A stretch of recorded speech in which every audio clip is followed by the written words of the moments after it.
her. Again, God completing his work through Elisha. Now in chapter 4, a story of a widow. Now a certain woman of the wives of the sons of the prophets cried out to Elisha, "Your servant, my husband is dead, and you know that your servant feared the Lord. And the creditor has come to take my 2 children to be his slaves." And you're like, whoa, what does the Bible say about slavery?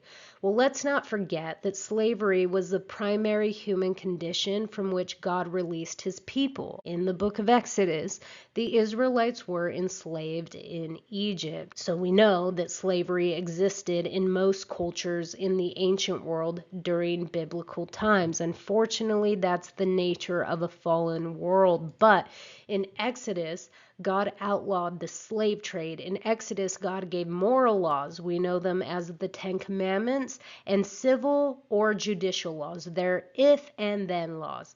If this happens, then do this. It's a description of what may happen and how to treat the problem. That's why we have weird laws in the Bible, just like we have weird laws in the U.S. You just have to know the context.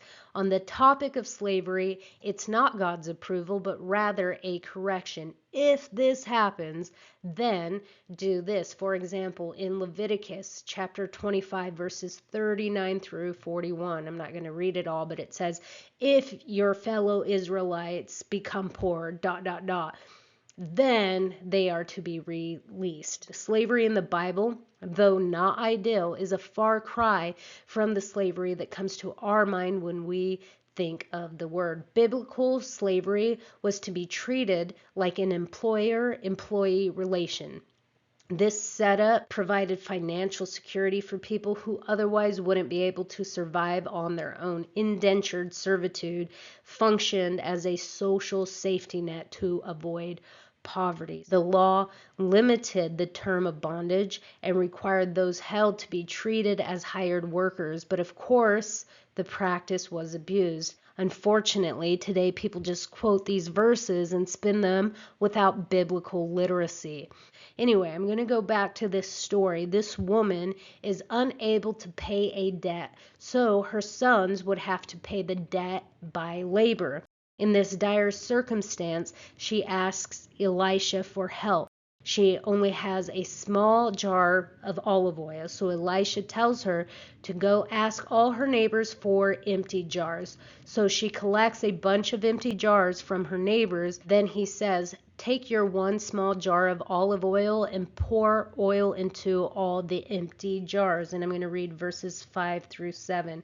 So she went from him and shut the door behind her and her sons. They were bringing the vessels to her, and she poured.